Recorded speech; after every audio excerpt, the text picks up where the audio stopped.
that on the weight room wall? Is that in the locker room? Is that kind of the motto? It's our motto. Shit we got on the back of our shirts. You know, if you think you're doing enough, do more. Tell me about Andrew, the player, and Andrew, the teammate, and person off the field. Man, what do you see in him as a player? What do you see in him as a guy that you see in the locker room and outside? Andrew comes off as a very quiet guy, you know, almost not like a teddy bear, but just a gentle giant. But once you get to know him, he likes to have fun.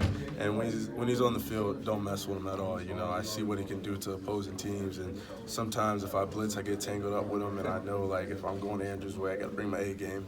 Have you seen a difference in him because now that he's a third-year guy who's played every game since he's been here? I mean, do you see a sort of different leader out of him now? Well, yeah, he's definitely became more vocal. Like I said, when he first got here, you know, he was part of a veteran team, and so he didn't have to really be as vocal. He didn't really have to step up as much because he had Isaiah Wilson and Lamont. But now, since he's the head guy, he's been a lot more vocal. He's been pushing his guys, and that line group has definitely became a tight group. Have you seen him play the piano? I have not seen him play the piano. Our linemen are really talented. He plays the piano, and Solomon Kinley is a lifeguard. Okay. Yes. Okay, I wasn't expecting that. Yeah. Do you trust him to save your life? Yeah, most definitely. I've seen Solomon swim, and he's a really good lifeguard.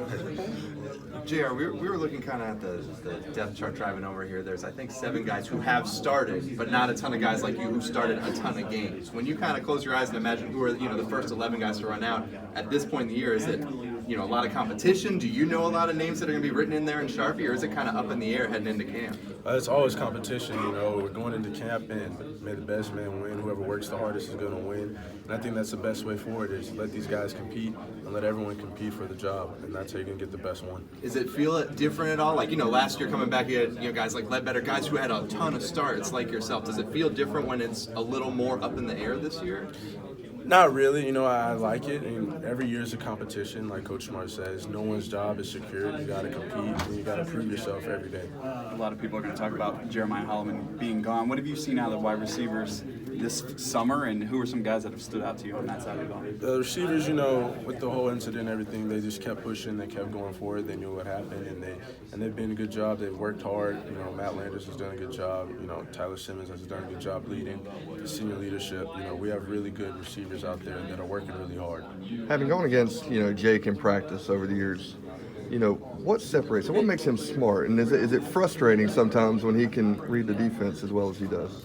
Yeah, it can get frustrating. He's very smart. We both, been in the system for a while, so it's always a little battle to where who can trick who and who can read who and who can get who and who can, kind of figure out who likes to do what. We kind of know each other's tendencies, so sometimes I know I can get him on this, and sometimes he knows he can get me on that if he knows what coverage we're in and where we're dropping. So it's always fun going against someone like that. It makes the game a lot easier. Well, how was he able to beat out the guys he beat out the past few years and, kind of became the guy for his junior year?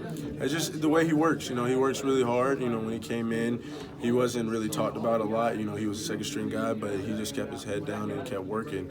And that's one thing that Jake does every day, day in and day out. He works. How do you think then this year's different? I mean, first year, obviously, like you said, second-string guy. Last year, established starter, but Fields breathing down his neck. This year, it's him. That's it. I just think that, no matter who it is or what's going on in the situation, Jake's going to work. He's going to take the same approach that he has since, he came here. So I don't think it's any different from last year. I don't think he puts any pressure on himself. I think he just goes out there and tries to be the best football player he can be. JR, when you look at what y'all did 2 years ago playing for the national championship and then come back last year and not quite get as far, do you look back at last year as a disappointment? Has the bar been raised so high that anything short of what y'all did a couple of years ago is going to be a disappointment? Whenever a team doesn't win the Natty, it's quite disappointing, especially in this league. Everyone wants to get to the national championship, wants to get to that level. But there are some good things out of that season you could take from. There's some bad things you take from that season. So you just got to learn and move on.